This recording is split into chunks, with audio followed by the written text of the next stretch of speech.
Hello, hello for another Tuesday Tea-ology. I hope that you are well. I hope that you're staying cool and staying hydrated here in central Illinois, and I think in many other places. We are having some burning days here, especially for mid-June. So yes, stay inside. After all, it's only with the blessings of modern science and air conditioning that we can still enjoy tea even on 90-degree days. Hmm. And even if it is too hot and you just can't make the tea happen today, any temperature is good for theology. We have been talking about the grand narrative where God unfolds his saving work for humanity. God, the Almighty, all wonderful God, created a good world.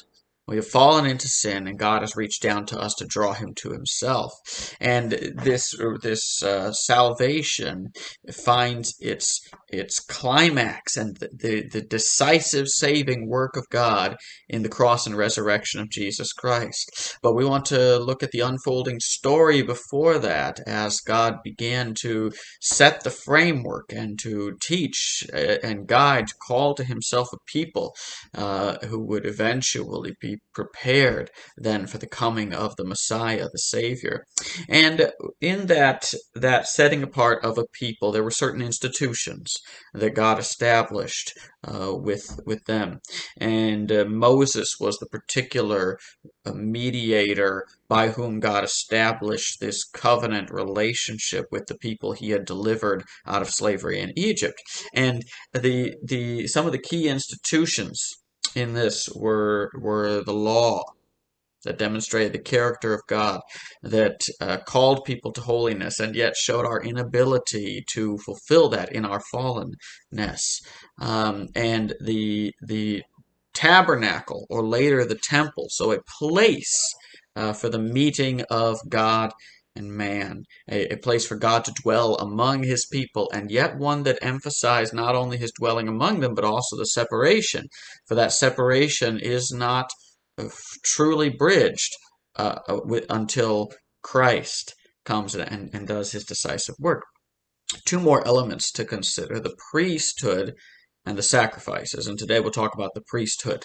That you have a law and you have a place of meeting.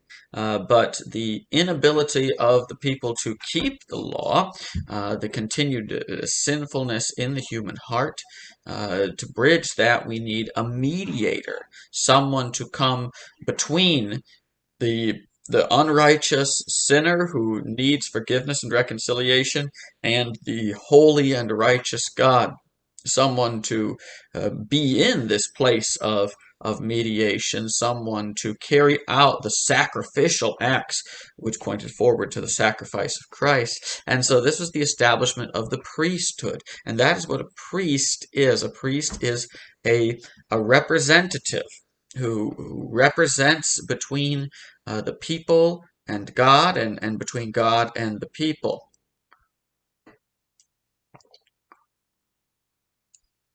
Now, there is another sort of mediator as well, which we should get to in more detail later, the prophets. And the prophets really emphasize the mediation from God to the people, as the prophet is a mediation of the voice of God, his instrument to speak his words to the people, to call them to follow. The priest especially emphasizes the mediation from the people to God, coming before the Lord with the sacrifices and prayers on behalf of the people. And so the priesthood was established, and in the time of Moses, Aaron was the first high priest. So there is one high priest, and there are certain duties that only the high priest does, and then there are other priests as well. Aaron's family were the first priests, and then, of course, over time, as they had descendants, eventually the priesthood became quite a large quite a large number of people.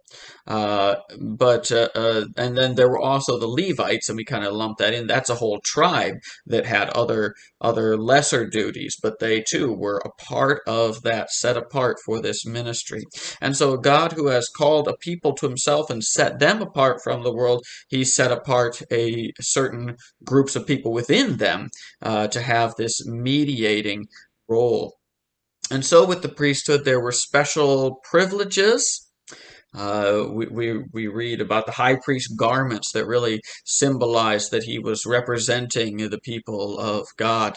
The sacrifices, many of them involved the meat from the animal. Then would be the priest would have these portions and whatnot. And of course, in the ancient world, that was a lot. That was a big deal.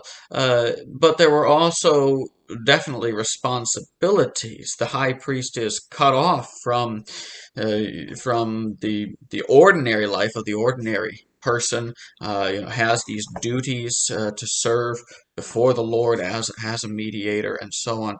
And so the responsibilities and privileges, and a separation, a further separation. And so this system of having a mediator, someone to come before God, was established by God for the securing the relationship of his people. And we see that in the Old Testament, covenant. But what we also see is a problem.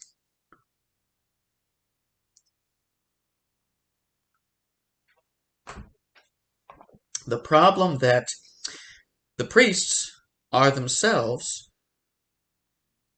fallen men. They too are sinners.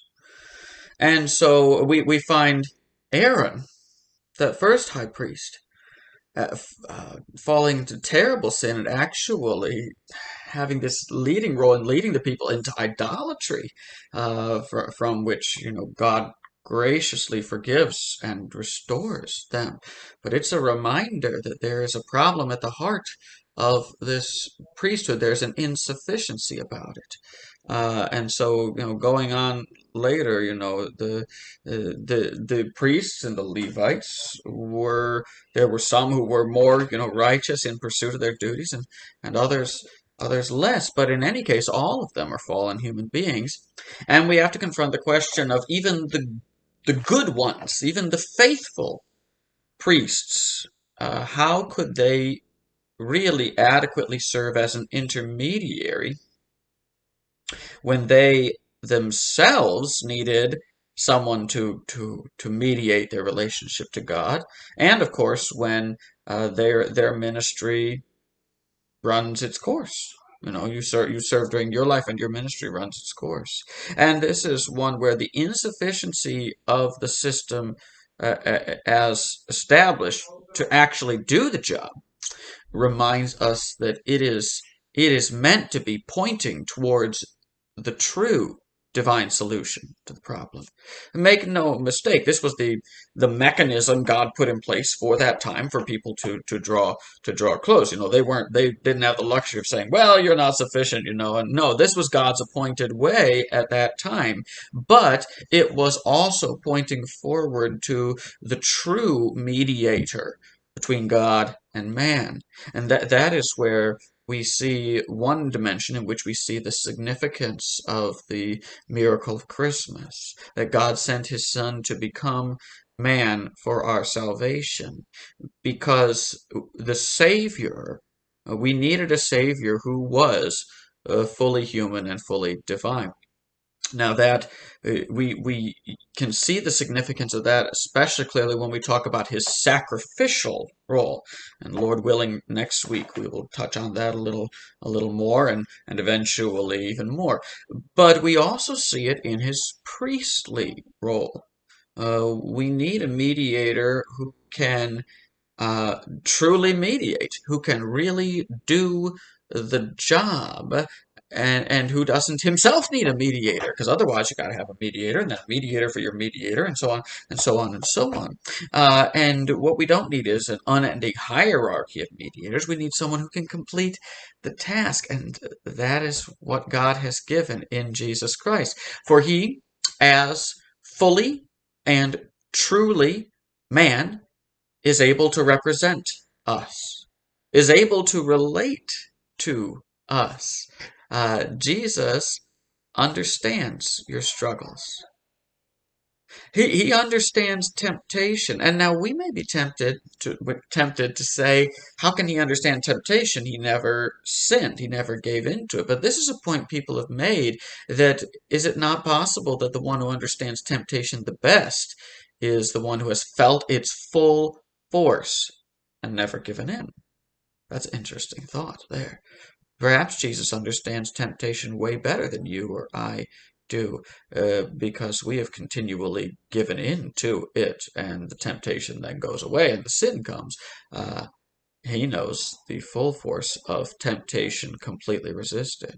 He doesn't, but so he understands us, but he does not himself need a mediator, because he never sinned. He has no sins of his own to be atoned for. He has nothing hindering his relationship with God.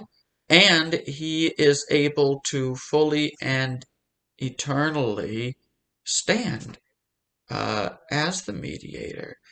He is not limited by mortality.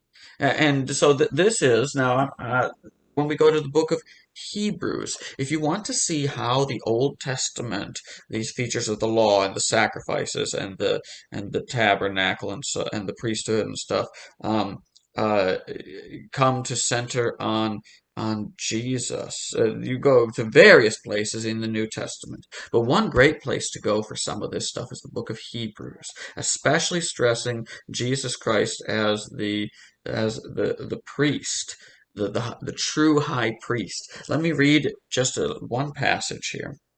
Hebrews chapter 7, verses 23 and following.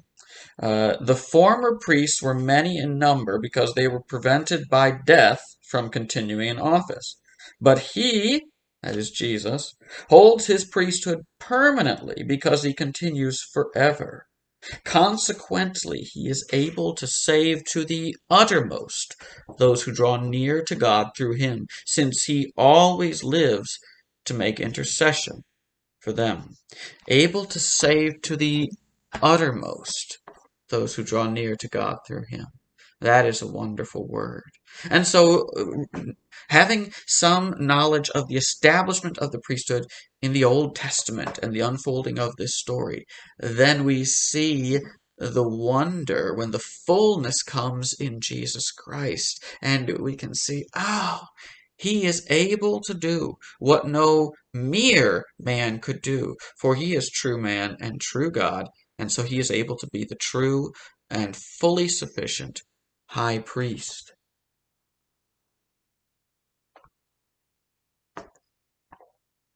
And so we can rejoice that even in our continual failing, we have a living mediator who is able to see us through, who is merciful, who has himself made the way of salvation, and who is able to perfectly bring this reconciliation between us and God.